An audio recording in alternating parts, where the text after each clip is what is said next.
Hi, my name is Erin Virtue. I'm assistant with the U.S. Women's National Team, and we're here today to talk about middle transition. Okay, so this is the whole segment. We're going to talk about a couple different transitions from a couple different zones. But first, I want to make sure that we're on the same page of what I mean by transition. So transition is just movement from one stage of the game to the other stage of the game. But here we're going to talk about transition from defense to offense, and specifically from blocking to offense for middles. Okay, so you can see in this little video here, Chiaka is blocking and then transitioning in. So it's just on a loop, so you can see one example of that. And then just another piece that I want to clarify is the zones of the court. I'm going to be using that language throughout this course. So you can see here the numbers on the court.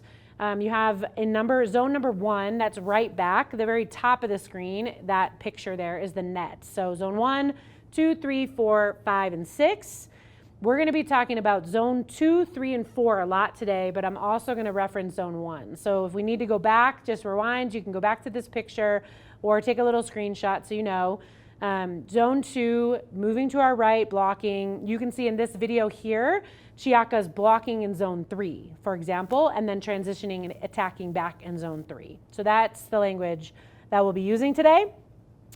So the little road map for our course is we'll talk about some keys, some considerations for how to teach this skill to your athletes.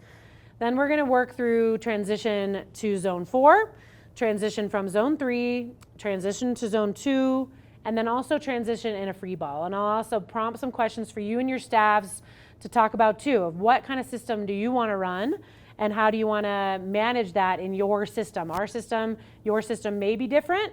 And I'll talk through what we do. Okay, so the first consideration that we have for you to talk with your middles about is in trans, to be a great middle transition attacker, we need to make sure that they're turning and running. So they land on the block and they got to bust it, turn and run. Okay, so we talk about that a lot. We often use the language also, a cue that resonates with our setters and our blockers is we want to come down running. So we're not landing, looking around, we're just coming down and running, okay?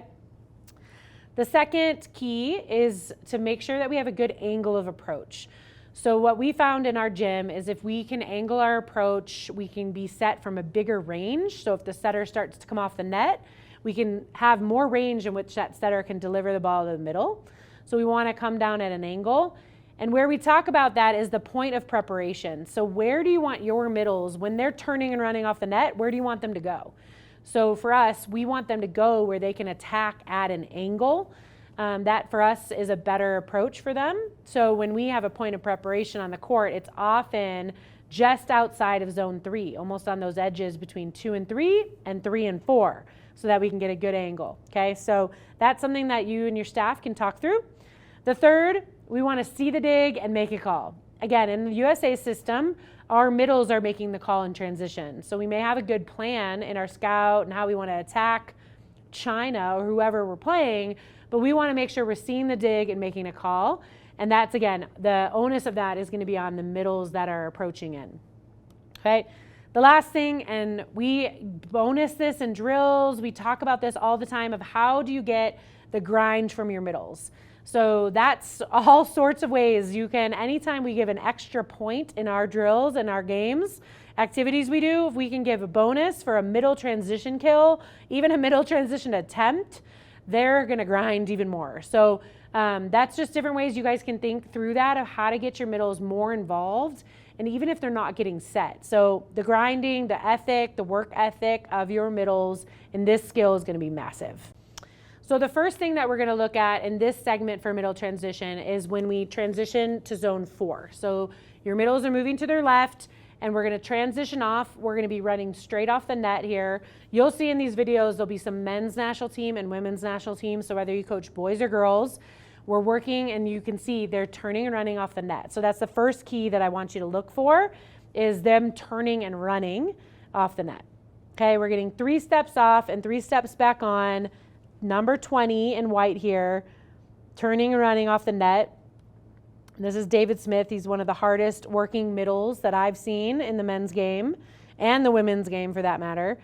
But turning and running, David's getting 3 steps off and then 3 steps back on. It would be ideal to get 4 steps in approach transition's not ideal ever. Okay, David, 2 times in that rally, just working and grinding. So this is a really, really good example. You can watch more and more clips of David Smith. Show them to your middles over and over and over again. Tori Dixon, number 6.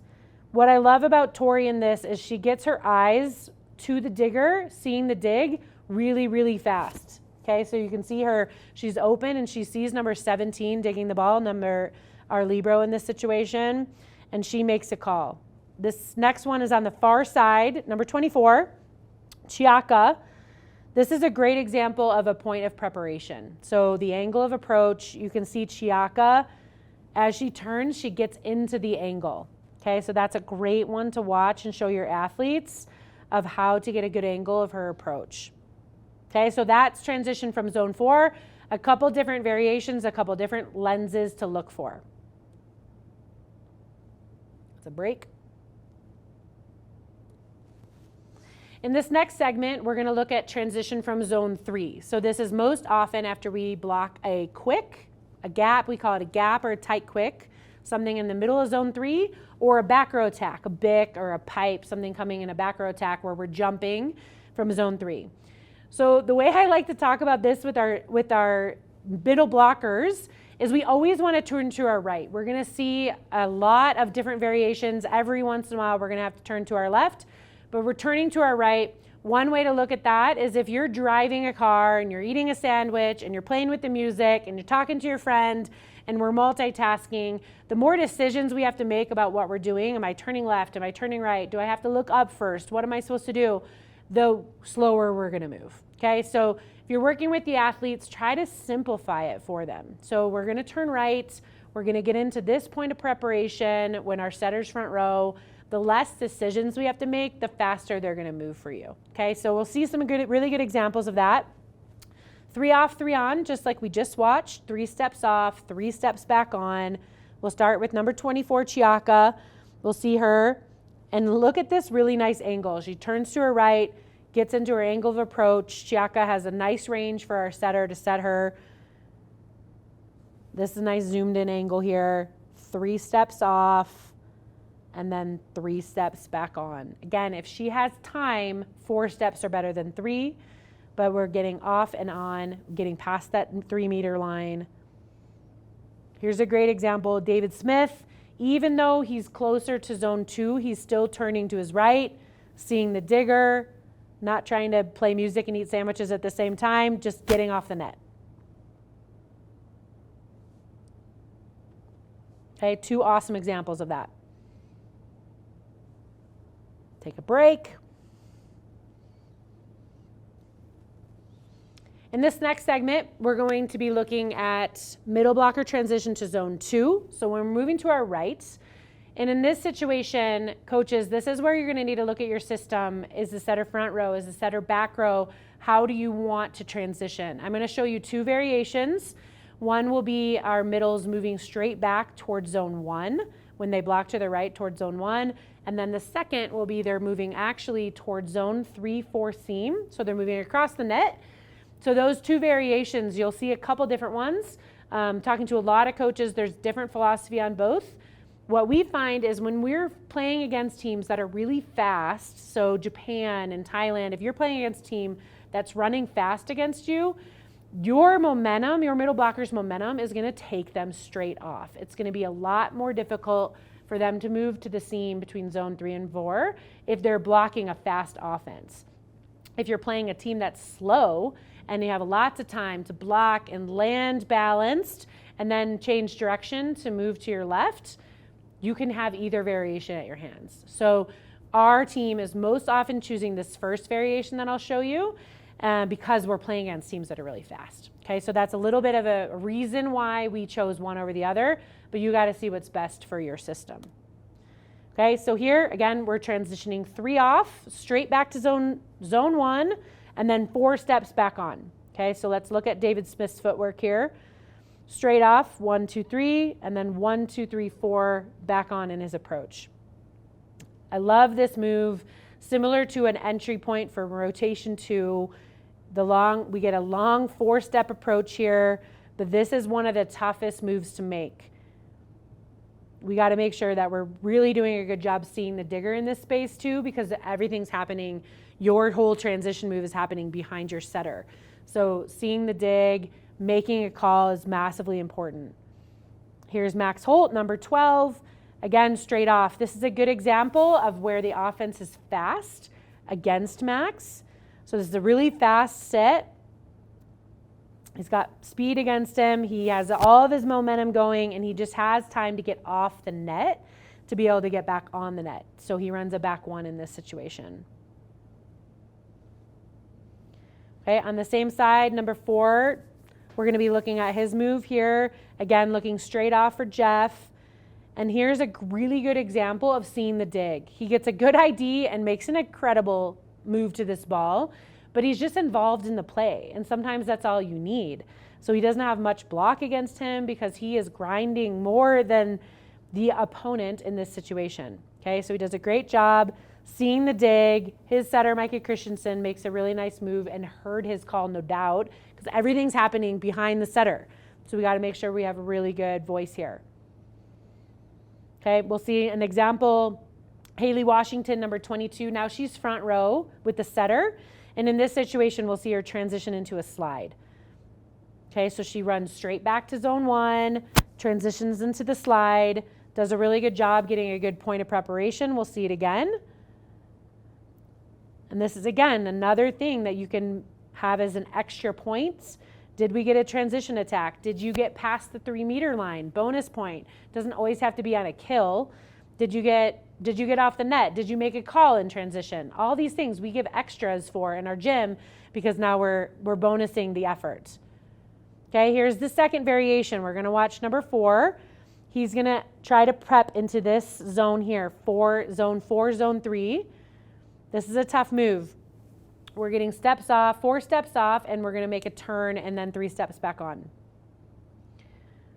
Turn and run is the biggest thing in this. Jeff does a really good job in this example, as will the next example we'll see. You turn and you have to bust it. So if your middles are turning and looking around, just encourage them. They're going to make mistakes. They're going to step on someone sometimes. Encourage them just to turn and run, try to get back into the play.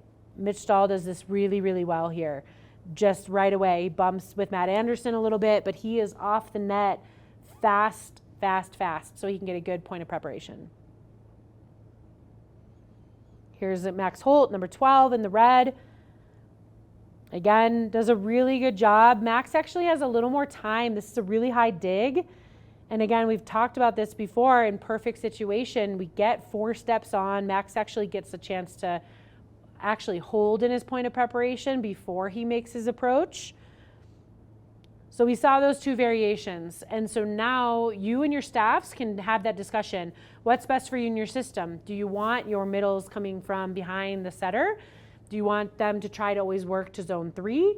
It doesn't matter if your setter's front row, if your setter's back row. For us, we're just trying to get off the net. That's the biggest thing, so that our middles can get in. Depends on the type of offense that the opponent's running against us. That's something else you want to talk about as well. Okay, in this next segment for middle transition, we're going to look at transition from a free ball. So while the other segments have been from a blocking position, there's also so many opportunities that we want to make sure we have our full offense when an opponent gives us something, a free ball or a down ball, something that we're not fully making a block move for. In 14 and unders, this happens over 50% of the time in transition are from a free ball attack. Okay, so if you're a youth coach or even a college coach, you're going to see examples from national team and Olympic level volleyball that have free balls. So we need to train it. We need to have a plan. So that's going to be important for you and your staff to look at. And what do you want your middles, where do you want them to go? What is the point of preparation in a free ball situation? When a middle is serving, that's the first clip we're going to see. You don't have a libero on the court. Who's taking that free ball? So that's a really, really important question for you to ask for your system. And where do you want your middles to transition to? And what is the play? So what are they running? What's the ideal situation? Free ball is the best thing, but we have to have a plan for it, okay? So we're going to see some clips here, lots of different points of preparation, lots of different solutions to certain problems. Let's watch Chiaka, number 24, in this free ball.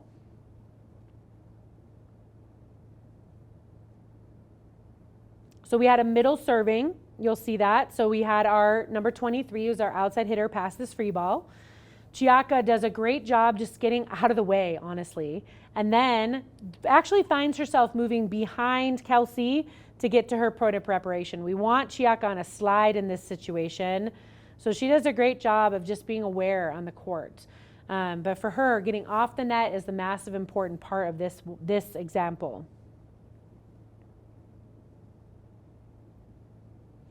On the far side in white, you'll see the men's national team. One thing I love about this is you'll see Jeff, he gets into the angle really, really well here. Okay, so he recognizes he's not blocking and he finds his angle of approach immediately. Once he knows that that pass isn't going to be his, he does a really good job getting a good angle. Here's another example of Chi.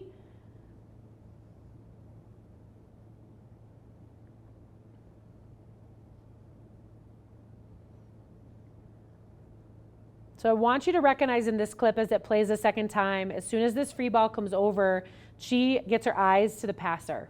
Eyes are on the passer.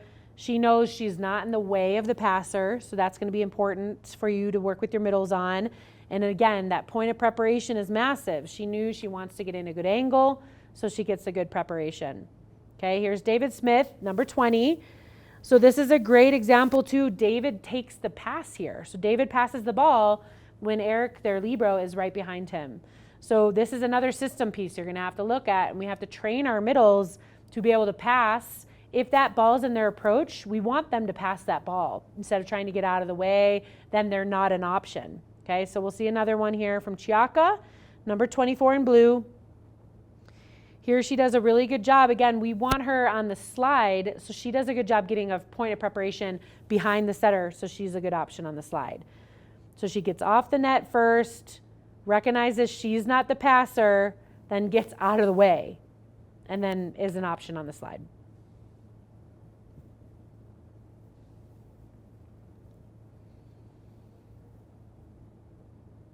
Okay, so that's transition from a free ball. So coaches, there's some homework for you. You want to be able to have a conversation with your team, with your coaching staff, to be able to understand what is your philosophy. Where do you want your middles? Who's taking your free ball? What if it's short to right front? What if it's short in front of the 10?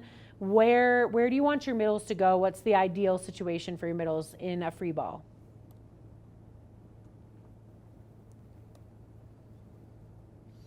Okay, so let's recap a little bit. We've watched some segments on middle transition. So some of the key points that we talked about where we want to turn and run. So we're not coming down from the block and looking around. We really want to see and encourage our middles. Once they land from the block, they're getting off the net. They're grabbing some space. So even like, again, I talked about that in the segments. So as a coach, we've bonused before in drills where if you get to this point, you're turning and running and you get off the net past the 3 meter line, then we're giving you an extra point, whether you get set or you even approach from there.